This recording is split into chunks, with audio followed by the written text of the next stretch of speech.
Baik, bismillahirrahmanirrahim. Assalamualaikum warahmatullahi wabarakatuh. Alhamdulillahi rabbil alamin. Wassalatu wassalamu ala ashrafil anbiya'i wal mursalin wa ala alihi wa sahbihi ajma'in. Subhanaka la ilma lana illa ma 'allamtana innaka antal alimul hakim. Rabbi shrah li sadri wa yassir li amri wahlul 'uqdatan min lisani yafqahu qawli, amma ba'd. إلى أشرف النبي الكرام محمد صلى الله عليه وسلم وكافة الأنبياء والمرسلين والعلماء والصالحين وإلى أرواح جميع القبور المسلمين والمسلمات والمؤمنين والمؤمنات شيء الله لهم الفاتحة. أعوذ بالله من الشيطان الرجيم. بسم الله الرحمن الرحيم. الحمد لله رب العالمين الرحمن الرحيم مالك يوم الدين إياك نعبد وإياك نستعين اهدنا الصراط المستقيم صراط الذين أنعمت عليهم غير المغضوب عليهم ولا الضالين. Alhamdulillah, marilah sama-sama kita merafakkan kesyukuran kepada Allah Subhanahu wa taala kerana dengan keizinannya serta taufik dan hidayahnya dapat sama-sama kita berjumpa lagi pada minggu ini. Jadi kita masih lagi membicarakan tentang rukun salat. Baik. Cuba lihat muka surat 30. Tuan-tuan ya, muka surat 30. Jadi muka surat 30 ni baris yang ke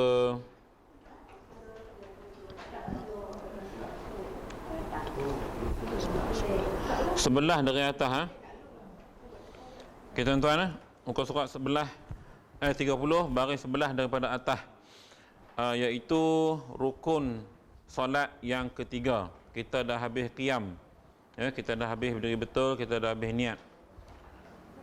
Okey, dan ketiganya takbiratul ihram. Ya, takbiratul ihram itu rukun solat yang ketiga. Maka wajib atas yang kuasa menutur dengan dia bahawa berkata ya Allahu Akbar. Yang kuasa ni maknanya yang boleh bercakap lah tuan-tuan. Yang bisu nak buat macam mana?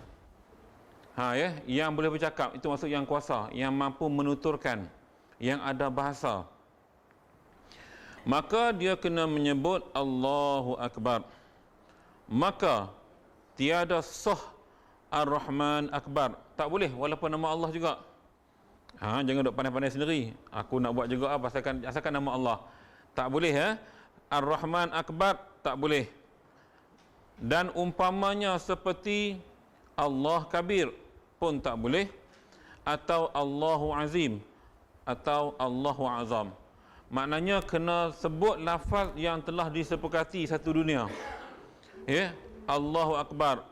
Walaupun dia orang Jepun, orang Korea Selatan, orang Korea Utara, orang Amerika Syarikat, orang Putera Perdana, tetap sebut benda yang sama. Allahu Akbar. Jangan kita duk pandai-pandai mentang-mentang kita dah habis bahasa Arab, kita cuba nak buat lagu lain. Kan kita dah mengaji banyak, jadi kita cuba nak ubah. Tak boleh. Kena juga, dia kena jugalah. Taklah mana nak beritahu. Mana nak beritahu. Sebab kita faham makna, jadi kita nak ubah. Gitu. Baik. Okey nah, maknanya kena sebut bagi clear lafaz Allahu Akbar. Tak boleh yang lain.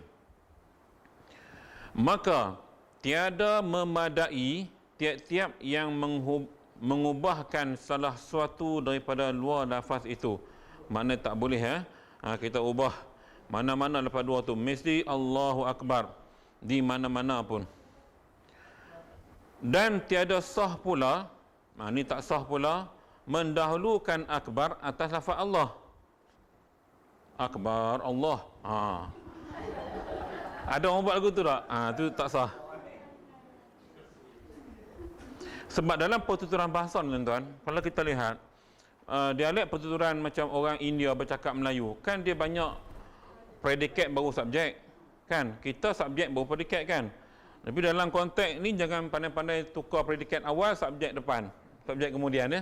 Tak boleh akbar Allah, tak boleh. Nama orang tak apa. Ya, ni tak boleh. Tak sah. Dan tiada mengapa diceraikan antara dua lafaz itu dengan alif lam. Maknanya nak jarakkan sikit apa? Contoh dia kata sini seperti Allahu al-akbar. Tu boleh. Biasa berlaku begini bagi orang yang lidah dia tu gagak sebagainya kan, dia nak sebut lancar Allahu akbar tu tak apa nak boleh. Maka kata di sini boleh kita jarakkan sikit Allahu al-akbar bagi yang susah nak menutulkan. Tapi saya ingat tak susah kot. Orang asli suku Temiar pun boleh sebut saya rasa. Ya, perkataan ini mudah ya. Allah akan bagi mudah nak menyebutnya tu.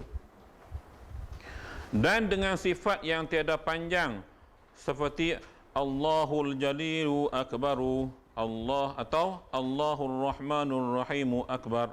Tu tak boleh lah tuan-tuan. Jangan tunjuk hebat sangat. Itu je yang boleh, Allah Akbar je boleh. Okay. Bersalahan jika panjang ia seperti tiga sifat, katanya Allahul Jalilul Azim Al-Halim Akbar. Itu memang tak boleh tuan-tuan. Jadi maknanya yang kita mengaji biasalah Allahu Akbar, selesai masalah. Jangan duk pandai-pandai. Tak ada lah kitab suruh lebih pada tu. Ya. Maka jika lemah, ni kes orang yang tak boleh sebut. Maka jika lemah daripada menyebutkan dia dengan lafaz Arab, kemudian daripada belajarnya, dia ni tuan-tuan, dia mengaji, belajar sebut Allah Akbar ni, saya ingat mungkin 20 tahun, tak boleh sebut juga. Ya. Dia belajar habis tapi tak boleh sebut. Ni ada kategori dia. Ya. Hendaklah diterjemahkan dengan barang mana lurah, maksudnya dia punya bahasa dia lah, dan jika dengan lain daripada lurahnya sekalipun. Boleh terjemah sebut Allah Maha Besar ke? Kalau orang ni memang tak boleh sebut Allahu Akbar, dah belajar sampai habis ijazah PhD, profesor, tak boleh sebut juga. Kalau ada begitulah tuan-tuan, maka dibolehkan sebut dalam bahasa dia, asalkan maknanya tu Allah Maha Besar, Allahu Akbar. Ini kalau keadaan begitu, kalau ada begitulah. Maknanya kitab ni dia punya cerita kepada kita sampai keadaan orang yang memang dah belajar nak sebut Allah Akbar tak boleh.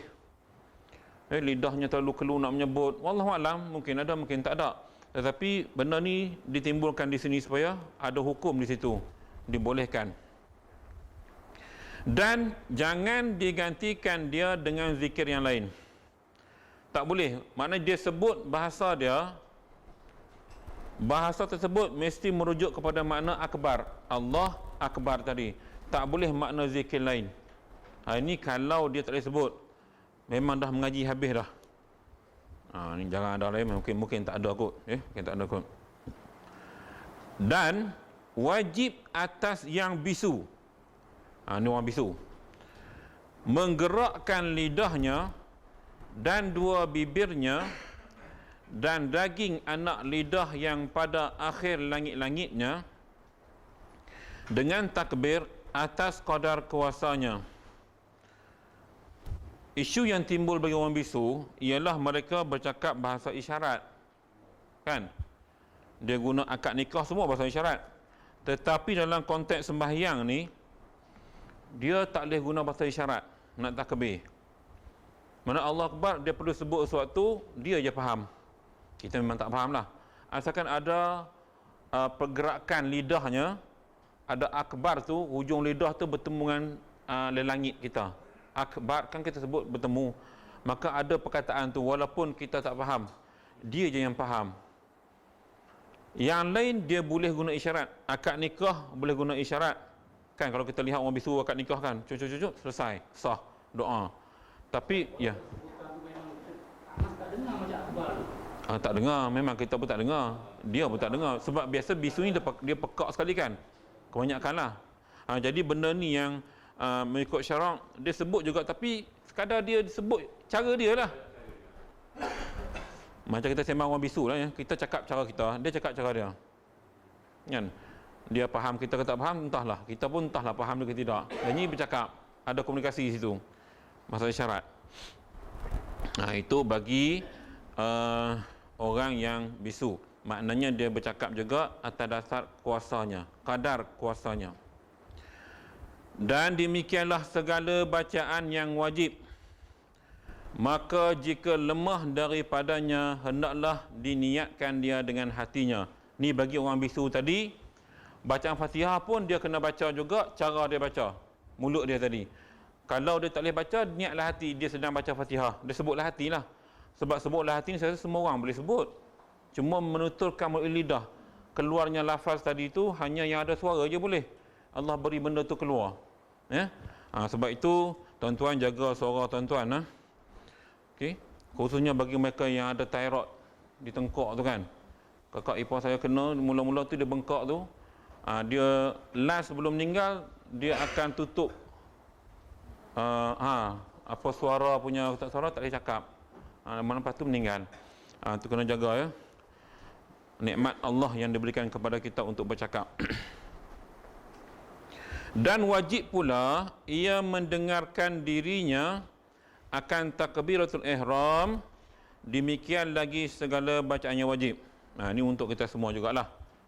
Jadi takbir tadi, Allahu Akbar, tak perlu kuat-kuat. Sekadar kita dengar diri kita. Kan saya dah ulas minggu lepas kan. Jadi memadai kita dengar diri kita. Kadang-kadang kita lihat jemaah kita hak sah hujung sebelah sana tu. Dengar Allah macam orang azan pula. Lain dia pelan. Allah Akbar tu dengar kuat. Kalau ikut kitab ni kata dia, memadai mendengarkan dirinya saja. Akan takbiratul ihram, demikian lagi segala bacaan yang wajib. Maknanya termasuk bacaan Fatihah. Baca sekadar dengar kat telinga kita cukup. Yang perempuan mungkin tak ada masalah, yang kerap berlaku pada lelaki yang suara tinggi, bekas komando tentera, jadi dia suara tinggi, maka dia terpaksa cakap kuat. Semayang pun dia baca Fatihah kuat, itu mengganggu orang sebelah. Lepas tu makan petai pula, lagi ganggu. Ini yang berlaku, tuan-tuan. Kita tak jaga, sebab itu disunatkan bersugi sebelum kita ambil wuduk. Kan? Syarak dah buat benda ni supaya nak jaga ketertiban dalam solat tadi tidak mengganggu jemaah lain. Sebab khusyuk itu boleh hilang bila ada gangguan sebelah menyebelah. Betul. Kita fokus baca Fatihah, tiba-tiba imam sebelah baca kuat sangat. Dah terikut dengan cakap dia. Oh, dah habis baca, baru aku nak baca. Tiba-tiba imam dah rokok. Kan rugi kita. Ni kes baca kuat. Jadi jangan kuat, baca sekadar dengar kat badan kita, telinga kita sudah. Demikian lagi segala bacaan yang wajib. Baik. Dan wajib dimuqaranah akan niat dengan takbiratul ihram. Muqaranah ni maknanya disertakan. Qarin kan kembar, serta. Disertakan bila kita sebut Allah Akbar tu dengan niat. Niat yang kita belajar itulah. Kan niat ada rukunnya kan. Ta'yid, ta'arud semua tu kan. Jangan lupa ya. Bila kita sebut tu kita niat. Bila sebut Allahu Akbar, maka niat kita sembahyang. Itu kita kena niat. Adapun Imam Nawawi, ini pandangan Imam Nawawi, salah seorang imam masyhur dalam mazhab Ahlussunnah wal Jamaah, Imam Syafi'i, maka memilih ia akan membadai dengan muqaranah arfiyah, dengan sekira-kira dibilangkan pada uruf bahawasanya ia menghadirkan bagi sembahyang. Ini yang setengah pandangan yang mudah gini tuan-tuan, kata Imam Nawawi yang ni, pandangan uruf. Uruf kata kita ni sembahyang, kita tak payah duk jadi lambat Allah tu. Tuan-tuan perasan kadang-kadang Allah Akbar kan panjang orang sebutnya. Allah tak sampai-sampai niat dia. Maka kita pakai qaul Imam Nawawi di sini, cukup Allah Akbar tu kita kata kita sembahyang. Sekarang ni aku sembahyang Zuhur. Clear, dah selesai. Tak payah duk saya sahaja aku sembahyang. Lintasan di hati je niat tu pun, bukan sebut. Niat ni lintasan di hati sedang kita solat apa waktu itu. Sebab itu kata Imam Nawawi, dia bagi pandangan yang paling mudah, cukup memadai Allah Akbar, kita cakap aku sembahyang Zuhur dah. Memang kita dah ta'yin solat kita tu solat Zuhur. Memang 4 rakaat pun solat Zuhur. Ini bagi yang nak pegang pandangan ni. Jadi tak timbul isu tuan-tuan terpaksa takbir panjang. Kadang kesian kita lihat ni, Allah tak sampai-sampai. Dia Allah, mana datang niat tu saya pun tak faham. Dia anggap dia panggil daripada jauh datang. Lalu kejap kat hati aku keluar. Yang panjang tu kenapa? Dia Allahu Akbar ni 2 harakat je pun. Ataupun kalau lemah sangat tu mungkin lebih sikit. Tapi biasa 2 harakat je kalimah Allah. Kecuali pada lafaz azan. Itu ulama-ulama tajwid dia adalah undang-undang dia. Kalau hayya 'alal falah tu boleh sampai 14 harakat. Itu bab azan. Okey, dengan bab taranum semua dia ada kaedah hukum tajwid di situ. Tapi dalam sembahyang Allah Akbar mana ada panjang-panjang. Sebab tu kita lihat di Mekah imam-imam mana ada baca panjang-panjang Allah Akbar kan? Allahu Akbar. Dah, tu Fatihah.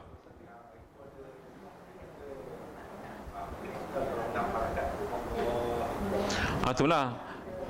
Dia bagi kalimah Allah tu panjang sampai 6 harakat. Bagi orang yang memang lambat nak datangkan benda ni. Sebab tu Imam Nawawi sebut balik, nak bagi mudah balik supaya kita tidak masalah sekarang ni bila kita panjang sangat. Macam sebut tadi, dia ganggu jiran sebelah. Kan kita dah Allah Akbar, member dah Allah, apa benar lambat benar dia ni nak apa. Kita nak mayang lalah kita duk kata kat dia. Nampak tak tuan-tuan? Sebab itu kita bagi mudah, kita bagi mudah, maka kata Imam Nawawi, tak apa. Memadai kamu niat begitu saja. Okey. Kita niat yang kita sedang solat. Okey. Tu boleh. Memilihkan dia muqaranah harfiah, maknanya pandangan uruf. Asalkan kita ada hadir sembahyang, yang penting kita sembahyang. Sebab tu setengah orang datang dia Allahu Akbar. Kita orang Melayu kita dia lain, dia penuh adab dia betulkan semua kan. Imam dah panjang dah. Dia tengok dia sintin semua, adjust sejadah sikit. Tu semua apa masalah tu. Pahala kita banyak dah rugi kan. Kalau kita dapat takbir bersama imam lagi bagus pahala dia. Kadang-kadang kita tak lihat benda tu. Lepas tu usali satu hal, kena yang jenis yang apa dipanggil was-was. Allahu Akbar. Duk usali dia tak jelas, dia rasa dia ragu-ragu. Sedangkan dia sebut dah betul dah pun. Lafaz tu sunat. Ya, sebut sekadar bagi betul bunyi usali, okeylah tu. Tak payah tentang duk betul-betul makhraj huruf usali. Nanti imam dah rokok rugi kita. Yang penting niat tu tadi. Baik. Dan keempatnya, rukun solat yang keempat, membaca Fatihah. Yang ni yang dikupas oleh Ustaz Ahmad Qutubi dalam Tazkirah Jumaat ya. Baik. Pada tiap-tiap rakaat, pada qiyamnya, melainkan rakaat masbuk. Baik, baca Fatihah ni wajib pada tiap-tiap rakaat qiyam. Qiyam maknanya dalam keadaan kita berdiri. Kecuali kata dia kalau kita itu rakaat masbuk. Maknanya rakaat yang kita tak sempat baca Fatihah bersama dengan imam. Ya, kadang-kadang kita datang, imam dah fasalli li rabbika wanhar inna syani'aka huwal abtar. Imam nak rokok dah. Maka kita datang terus kita rokok, tak sempat baca Fatihah. Ini pengecualian. Yang dikatakan bacaan Fatihah mereka yang sempat qiyam bersama imam, maka Fatihah tadi wajib dibacalah. Ataupun mereka yang muwafiq. Muwafiq maknanya mereka yang sempat bertakbir bersama dengan imam. Ya. Ustaz baru ni Ustaz kuliah Ahmad Taraki dah hurai ya. Tajuk tu dalam kitab Munatul Musalli. Baik. Dan Bismillahirrahmanirrahim itu satu ayat daripadanya. Okey. Bismillahirrahmanirrahim satu ayat. Di sini tuan-tuan dan puan, yang ditimbulkan ialah bila kita contoh bab sembahyang, bila sampai bab bismillah ni, maka ulama tajwid mengambil peranan bagaimana bentuk bacaan bismillah yang betul. Saya masih ingat waktu mengadap guru Syria, Syekh Mustafa, guru saya dari Syria. A'udzubillah tu saya kena baca 20 kali. Dia nak bunyi Arab juga. Kita belacan belacan, lidah belacan. Dia nak tu mesti bunyi Arab. Tuan-tuan mengaji dengan ustaz tu kan? Kan dia ajak kan? Jadi dia itu bau belum zu sebut huruf za betul. A'udzu billahi lah. Dia nak bunyi Arab juga. Dia tak mau billahi, itu Melayu. Kalau Kedah lagi teruk, billahi, dia Kedah. Tak betul, tuan-tuan tengok orang Kedah baca lagu lain, Kelantan baca lain kan? Dia terpengaruh dengan dialek setempat. Sebab itu nak bagi comel tuan-tuan, ikut lahjah Arab betul-betul. Walaupun kita Melayu totok, ikut lahjah Arab, tak apa. Bismillah, lah kena buka sikit. Balik pada auzubillah tadi. Jadi saya menghadap guru kena 20 kali baca yang tu baru betul. A'udzubillahi minasyaitonirrajim. Dia nak tu setiap huruf, setiap baris tu baca bagi betul dengan cara dia baca. Sebab kita talaki kan. Bila talaki kita menghadap guru, dia bukan baca kelas tak, kita menghadap memang berdepan dengan dia. Tengok mulut kita lagu mana, tu dia panggil musyafahah. Talaki tu berjumpa. Musyafahah tengok pergerakan bibir. Ini yang mengaji ilmu tajwid dia tahulah, yang mengaji qiraat. Jadi nak bagi betul itu. Walau bagaimanapun kita kena ingat tuan-tuan puan, sebab lidah kita tak sama semua orang, ada makan belacan banyak, makan belacan sikit, ada tak makan belacan. So dia punya penuturan tu kadang-kadang berbeza. Maka setakat mana kita boleh baca yang terbaik pada kita, kira aku dah cuba dah. Jadi kalau saya kena menghadap 20 kali ulang, tuan-tuan kalau tak sampai 20 tu kira belum tercabar maknanya kena ulang 20 kali jugalah. Bagi betul nak bagi baca lagi betul. Tu baru auzubillah, belum bismillah. Dia kata di sini bismillah itu satu ayat daripadanya. Bismillahirrahmanirrahim. Jangan nirrahim, nirrahim, him ha him. Ha him, ha halkum. Ar-ra itu bertebal, ra tebal, ra tafkhim. Bismillahi la, bacaan ikut lahjah Arab. Bukan bismillahi itu utara. Kelantan bismillah. Kelantan dia lembut sikit. Ada bunyi Arab juga tapi dia agak lembut. Jadi kalau boleh tuan-tuan belajar dengan guru qiraat tu, baca bagi betul. Bismillahirrahmanirrahim. Him ujung kalau mengaji lagi dalam, dia bunyi ujung tu agak-agak nipis, slow, lembut je. Kalau mengaji lebih dalam lah, kaedah banyak ni kalau kita nak kupas bab ni panjang. Baik. Dan wajib memeliharakan segala hurufnya. Nampak ya? Tuan-tuan, wajib tu. Dan segala tasydidnya. Baris. Ingat ya, bila dia kata wajib, benda wajib ni benda yang kita buat dapat pahala. Kalau kita tersalah, dosa kita. Bab tu hukum mengaji Quran ni fardhu ain. Wajib atas setiap individu. Mengaji tajwid berkena, bagi pandai, mahir tajwid insya-Allah ya. Baca bersebut huruf dia betul.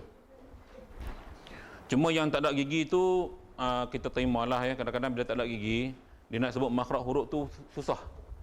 Sangat susah.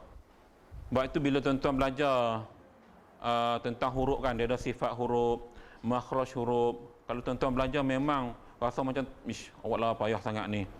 Tak belajar setakat mana tuan-tuan mampu baca nah. Baik.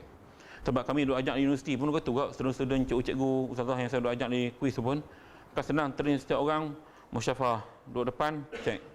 Sebab depa nak mengajak budak-budak sekolah tu. Jadi kami yang mengajak ni kena betul-betul nak bagi depa cikgu-cikgu ni mahir. Kalau kita tak mahir, payahlah. Ini bukan senang Baik. Dan wajib melihara segala hurufnya dan segala tasydidnya, wajib. Maka jika menggugur ia daripada Fatihah satu huruf, seperti katanya iyyaka na'budu wa iyyaka nasta'in, atau satu tasydidnya seperti iyyaka dia tak baca iyyaka, dia baca iyyaka, tak ada tasydid, gugur tasydid okey. Dengan takhfif ya-nya, takhfif ya maknanya ya tadi kita baca ringan, iyyaka, tak ada tasydid, tak ada huruf sabdu ya. Baik. Atau ditukarkan satu huruf dengan yang lain, seperti siratal ladzi, dia jadi siratal ladzaini.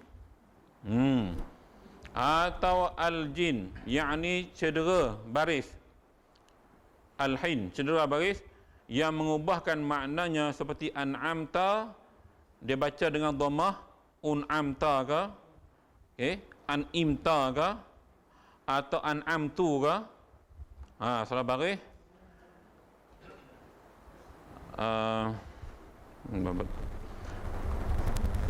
atau kasrahnya an'imta, tiada sah sembahyangnya dan bacaannya jika ia sengaja dan ketahui ia. Nampak tuan-tuan? Bahasa Arab ni pertama berlari baris, berlari makna. Ya, jangan main-main walaupun kita dah khatam, ya.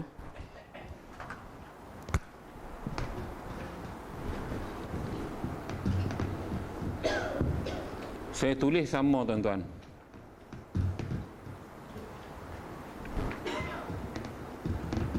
Saya letak baris ni. Okey. Saya letak baris ni. Ni kira baris awal dulu atau kira yang hujung?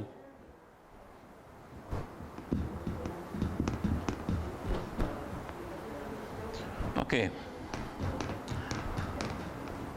Dalam Quran ada kita jumpa zikra liulil albab, kan? Ada baca zakara, ada baca zukira. Zukira smullah. Surah Al-Anfal tu, ya boleh dalam idza dzukira smullahu. Jadi ketiga-tiga ini membawa maksud yang berbeza. Zikrun, zikir, ingat. Zakar, kemaluan. Kan beza tu. Zukira, diperingatkan, disebut, diperingatkan.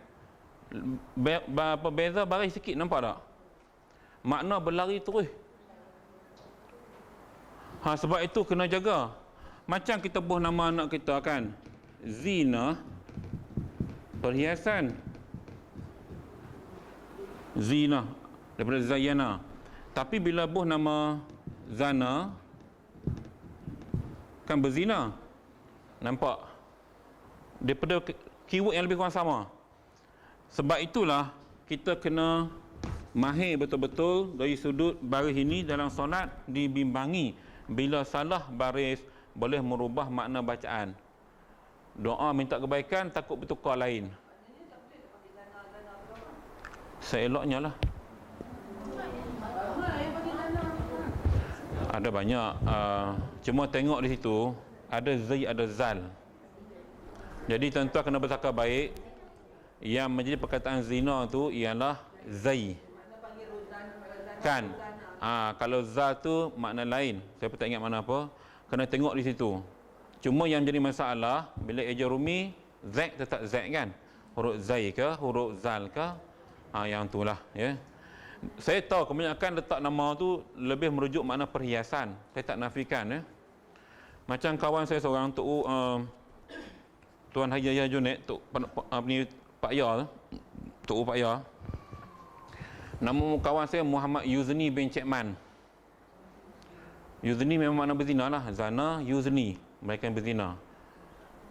So, Tok Guru Pak Ya Junaid ni tengah baca kitab. Dia kan nak murid kan ada nama semua kan. Dia kata hampir tukar nama hang lah ni kak balik. Tuan-tuan nak ubah nama di JPN 10 tahun tak selesai. Tunggu. Angkat sumpah lah benar. Saya pun tak faham prosedur yang dibuat. Mungkin sebab sistem komputer ke apa, saya tak tahu. Ada sahabat kita sampai 15 tahun tuan-tuan, orang ustaz, nak tukar nama pasal kes makna ni lah. Malu nak abang nama dia sampai tahap tu. Usaha pergi tukar sampai keluar tak selesai kes. Umur dia dah 45 dah. Ini yang timbul. Nak buat lagu mana orang kampung tak tahu. Dia kira sedap bunyi je. Tu belum kira hak cantum nama mak ayah. Yahya Mahani, Yamaha. Ini masalah ya. Dia cantum habis nama motor. Kan nama suami Yahya, nama isteri Mahani, cantum Yamaha. Cantum. Peminat setia kenderaan. Mak Mazna, laki Daud Mazda. Semua nama kereta. Dia cantum itu pun nama kereta, senang. Jadi masalah ya. Kadang-kadang letak nama anak Nur Hasyafah Cahaya Kemaluan. Nur tu dah bagus dah. Dok betul tuan-tuan. Jangan duk, saya kadang-kadang saya geram tu. Depa dah buh nama cantik, hantar JPN baru main tanya makna. Hak ni saya geram. Kan dia buh nama cantik semua, clear dah baru tanya nama makna kat kita. Dah lagu mana tuan-tuan? Nak ubah payah. Saya banyak kes tuan-tuan, kesian. Sebab panggilan itu doa. Tuan-tuan kena ingat hadis Nabi sebut. Bila makna tak elok, orang duk sebut setiap hari, 40 orang duk sebut. Jadi benda tu boleh membawa kepada perubahan sifat si pemunya nama tadi. Sebab tu kita nak elok benda ni, Islam tu indah, dia nak mana indah. Jadi jaga tuan-tuan, balik pada tajuk kita, Fatihah ni kalau boleh janganlah kita baca bagi salah baris. Sebab itu yang paling penting diajar oleh ustaz-ustaz kita betapa jaga Fatihah. Macam Ustaz Ahmad Qutubi. Saya tahu baru ni dalam kuliah Jumaat ramai tak faham dia ajak. Tuan-tuan perasan tak? Kan bunyi baca macam sama. Kan iya kau semua tu kan? Saya ulang balik bagi faham. Yang dia tak bagi baca macam ni. Dia tak bagi baca macam ni. Yang dia suruh baca macam ni. Walaupun sebutan hampir sama,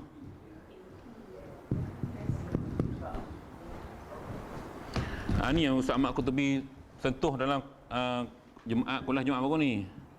Saya rasa dalam pandangan saya lah, cara dia ajak gitu ramai makmum tak faham.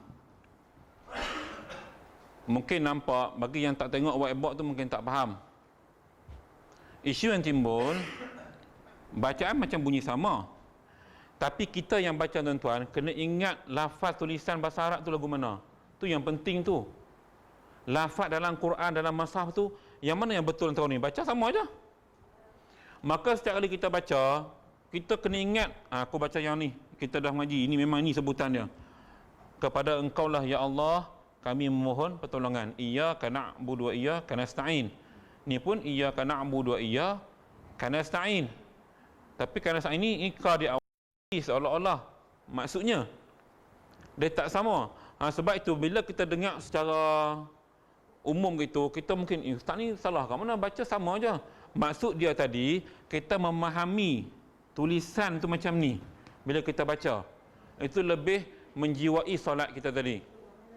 Nampak ni yang penting ngaji Arab ni. Dia tak mau kita baca, kita kira hak baca lagi ni. Ini makna lain. Okey. Jadi bila kita macam dia buat contoh apa lagi? Maliki Yaumiddin kan. Macam Maliki Yaumiddin yang asal gini. Ni yang teks asal dalam Quran. Yang dia tak nak kita baca. Gini. Sorry. Gini. Dia tak mau macam ni. Maliki Yaumiddin juga bunyi yang hampir sama tapi bentuk tulisan berbeza. Apa bagi engkau? Sedangkan ini engkau pemerintah hari akhirat. Engkau pemerintah hari akhirat. Sebab itu dia nak, yang dia nak lah, saya faham pengajaran dia itu agak tinggi. Yang dia nak kita baca Fatihah mengikut teks dalam Quran. Kita faham ini aku baca perkataan ni. Bukan kita baca ni sebab ini boleh lari makna. Faham tak maksud saya? Itu yang Ustaz Ahmad Qutubi tekan yang ni lah ni. Saya ulang balik supaya tuan-tuan faham. Saya faham lah dia nak sebut tu. Cuma mungkin orang setengah orang dia tak faham. Macam biasa je bunyi baca. Memang. Cuma khosat kita bila kita baca Fatihah, memang kita fokus. Ini yang asal dalam Quran. Memang ini ayat dia pun. Kepada engkau lah ya Allah. Ka sini kembali kepada Allah. Engkau, ka. Begitu juga dengan Malik. Malik sini ialah raja. Memerintah hari akhirat.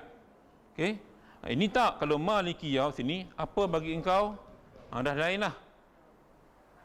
Sebab itu bacaan dalam solat tadi, dia nak kita baca, kalau nak khusyuk lagi, memahami bacaan kita berserta dengan teks bacaan tadi ikut mushaf. Boleh faham nah? Baik. Sebab saya rasa ramai yang keliru. Kan macam betul ni. Bacaan memang hampir sama. Tapi makna tu, ya. Fokus yang tu. Itu yang dia nak ulahkan kita tu. Baik.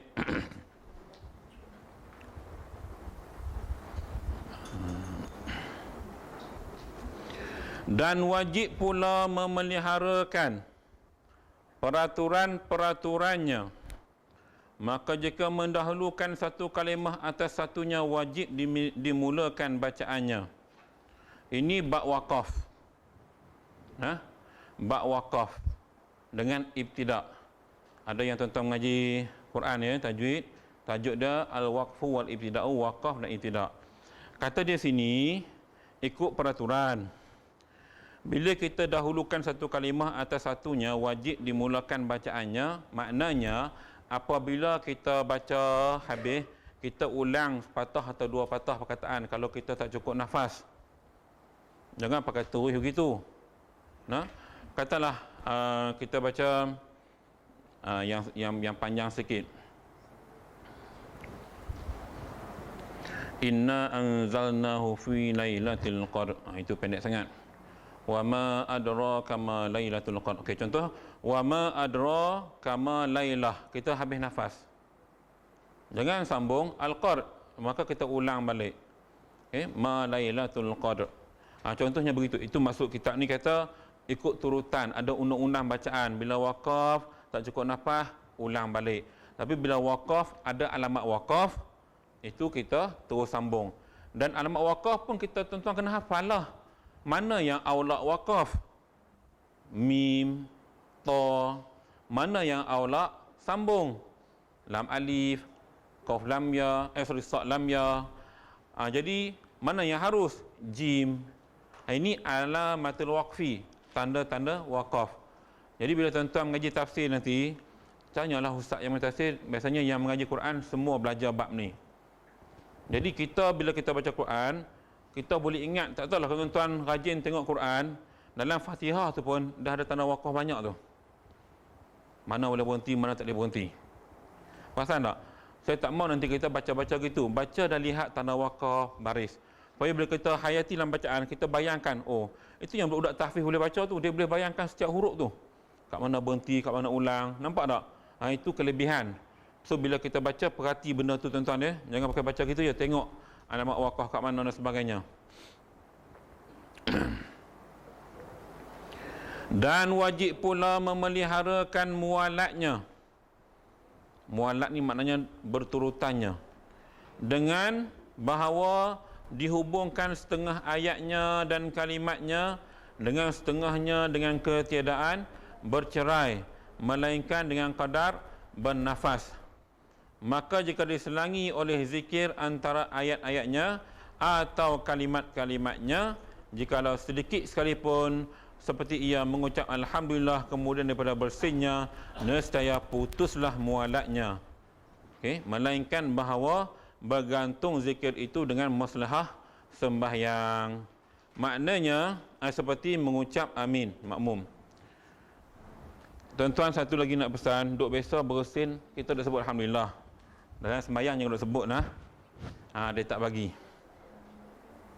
Sebab terputus. Iyyaka na'budu. Alhamdulillah. Kita bersin. Kan? Dia tak bagi. Dibolehkan lafaz amin je. Sebab tu dah disepakati ulama, amin boleh baca semua. Amin sepakat. Jadi alhamdulillah dah bersin, sambung bacaan balik. Ulang atau sambung.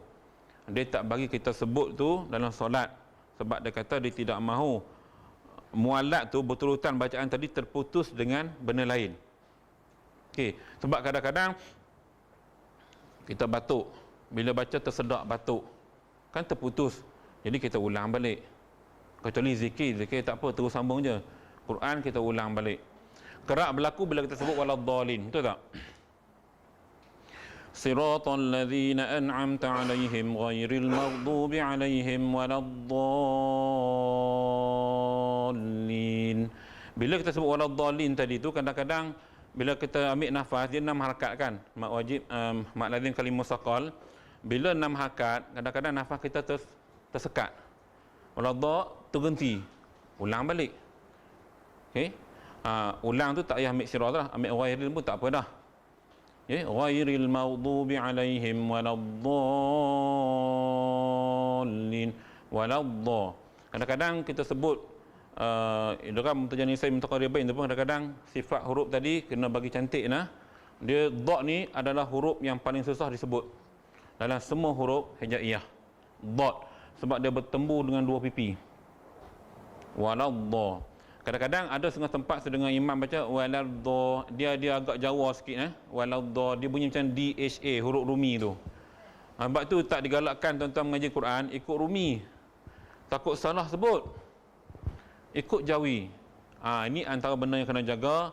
Kemudian dhalin tu kena ada tekankan sebab dia musaqqal, berat. Sabdu tadi disebut dengan berat huruf tadi.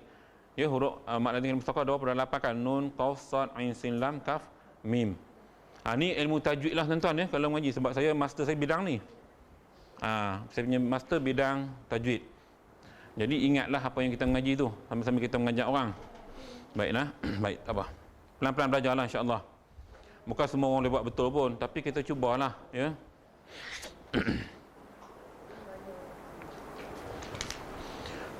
Seperti mengucap amin makmum pada pertengahan Fatihah.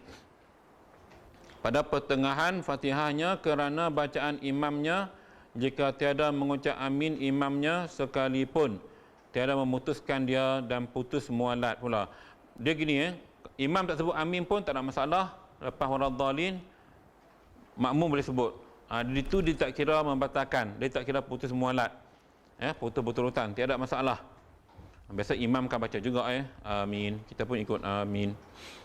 Cuma isu yang timbul berapa panjang berapa panjang min, ini yang agak diperdebatkan. Harakah kita nak sebut kalau di Mekah sana imam 2 harakat je amin. Makmum kadang-kadang dia panjang. Dia sebenarnya tak panjang, tapi sebab berterutan soh pertama, kedua, ketiga amin, amin, jadi panjang amin. Sampai ke soh belakang kan dia beritahu lantunan dia. Elok 2 harakat je amin dah. Tak ada masalah tuan-tuan nak panjang sikit pun tak apa, sebab dia doa.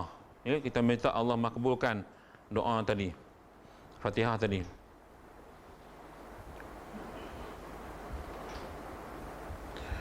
Dan putus mualat pula dengan diam yang panjang pada huruf dengan ketiadaan uzur.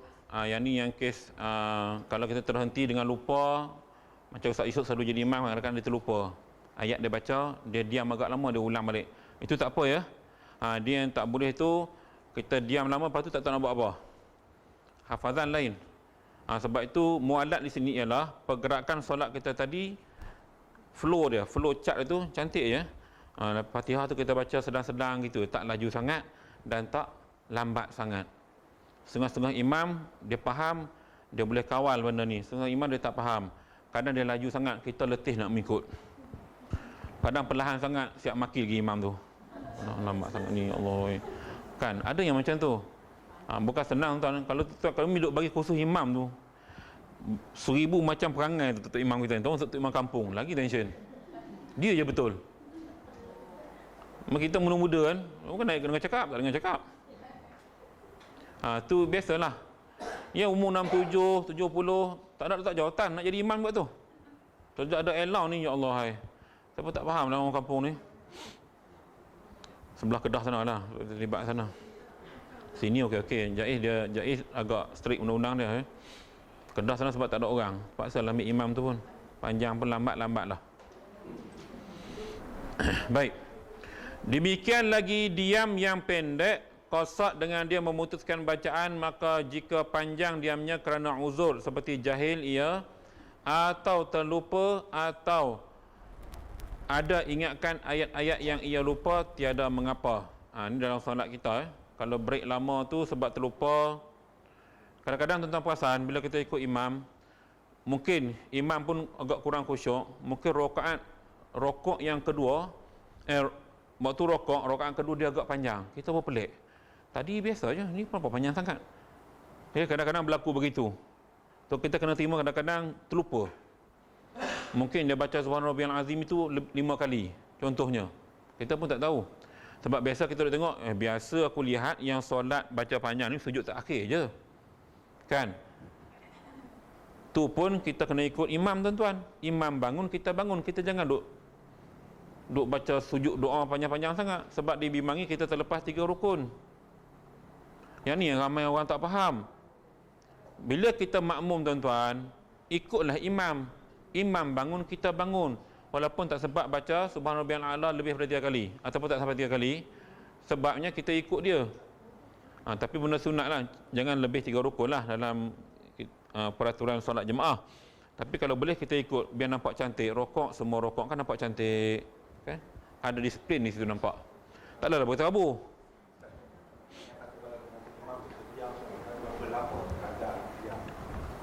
Okey, dia sebut di sini tuan-tuan. Saya ulang baca balik bagi faham. Diam yang pendek qasad dengan dia memutuskan bacaan, maka jika panjang diamnya kerana uzur seperti jahil, ya, atau terlupa, atau ada ingatkan ayat-ayat yang ia lupa, tiada mengapa. Baik, persoalan dia berapa kadar lama tu? Ada setengah pandangan kadar lama itu sampai kadar bacaan Fatihah, panjang jugalah. Ada yang agak sederhana tu kadar tumakninah. Tumakninah maknanya kita duduk tahiyat awal, bangun macam kita sami Allahu liman hamidah. Ada yang kata macam tu. Jadi dia lihat kepada uruf masyarakat setempat. Kalau jenis kita orang Melayu ni, dia terkenal dengan slow-slownya, lemah lembut. Orang Melayu kan, dia tak garang cegah macam orang Arab. Jadi yang akan pergi Mekah ni kan, dengan terkejut budaya sana. Kita dah biasa slow and steady, relax. Sana jenis cepat pergerakan dia, negara padang pasir. Sebab itu cara sembahyang tak sama. Sebab tu nak hukum panjang ini, lain budaya, lain kawasan, dia tak sama. Maka dilihat kepada urus tempat dan lihat kepada imam juga tadi. Imam muda jarang dia break lama-lama. Imam tua mungkin sesuailah umur dia kan, lupa dan sebagainya. Jadi kadar tu susah nak diukur, hanya melihat kepada situasi. Jaranglah kalau lama-lama dia akan terus rokok. Cuma saya lihat kalau imam masjid kita ni macam Ustaz Yusuf Zakaria, dia lupa terus sambung ayat surah lain. Dia tak akan tunggu lama fikir. Ustaz Yusuf Hamzah pula, dia lain cara dia. Dia diam kejap, dia cuba ambil balik ayat tu. Nampak? Ada dua pandangan imam dia yang dia belajar. Salah satu imam, saya lihat macam Ustaz Yusuf Zakaria, dia tak nak nyusahkan makmum. Sebab tu dia jaga cepat. Selesai, sudah. Macam Imam Yusuf Hamzah ni, dia terlalu menjaga ni. Kalau boleh ayat tu dia nak habiskan juga. Dia bergantung pada imam lah. Imam dia ada autoriti untuk ni. Cuma kita makmum jangan nak maki dia pula. Dah tak kerti, terus sambung lah, rokok je lah. Janganlah. Tak pasal-pasal dapat saham lah. Sebab lupa dalam bacaan adalah normal tuan-tuan. Jangan duk act lah tuan-tuan, duk mengapai 30 juzuk sekalipun. Dia main lupa waktu sembahyang, dia akan lupa. Iblis ni, Allah. Betul. Kadang surah kita duk baca hari-hari pun. Tengok. Inna a'tainaka kautsar, inna syanika wal abtar, fasal rabbika wanhar. Sudah. Kadang-kadang 3 ayatnya tu, tapi boleh keliru sebab kadang-kadang kita tidak Allah bagi kita lupa. Kadang syaitan kacau. Biasa hafazan. Manusia kan sering lupa. Baik. Maka jika ia daripada Fatihah kerana tiada yang mengajarnya, atau ketiadaan mashaf atau lainnya, maka wajib atasnya membaca 7 ayat jikalau bercerai-cerai sekalipun. Baik, ini kes kalau lupa Fatihah, tak ingat langsung, tak ingat nak baca Fatihah, maka boleh digantikan dengan 7 ayat. Ayat apa-apa tak apa, janji 7 ayat. Mana nak beritahu, kita Allahu Akbar, Bismillahirrahmanirrahim, Fatihah, macam mana Fatihah? Sudah. Allah nak uji kita tuan-tuan, tak ingat ni Fatihah mula lagu mana. Dah betul. Kita berdiri lama kan. Kalau kita mayang seorang tak apa tuan-tuan. Kalau kita imam, makmum duk subhanallah kan, kita tegur. Yang kita duk cari ayat mula, apa dia? Iyyaka na'budu ke ihdinas, sudah. Kadang Allah nak bagi uji begitu tuan-tuan, maka kata dia lupa sangat, tak boleh sangat, memang tak ingat terus, baca ayat apa-apa 7 ayat. Cerai-cerai tak apa, maknanya ambil surah ni 1 ayat, ni 1 ayat, ni 1 ayat, tak apa. Maknanya ini kalau kes gitulah. Sebab itu antara syarat-syarat nak jadi imam ni, dia tidak boleh terlalu tua sangat takut lupa. Muda tak apa, tua sangat takut lupa, dibimbangi lupa. Jadi tuan-tuan jangan duk pening kepala. Tapi setakat ni saya rasa tak ada kot yang lupa Fatihah nah. Mudah-mudahan lah buatnya lupa Fatihah, haru kita. Baik. Maka jika lemah daripadanya wajib baca 7 bagi daripada, kalau tak boleh ingat ayat lain kata dia, ya, wajib dibaca 7 bagi daripada zikir atau doa ganti daripada Fatihah yang disyaratkan pada 7 ayat, atau zikir atau doa yang tersebut jangan kurang hurufnya daripada huruf Fatihah. Tuan-tuan, nampak tak keringanan dia kalau nak semayang kan? Han tak reti Fatihah, bacalah ayat apa-apa 7 ayat. Tak reti juga, memang jahil murakab betul. Mengaji sampai habis ijazah pun tak faham juga, tak boleh juga.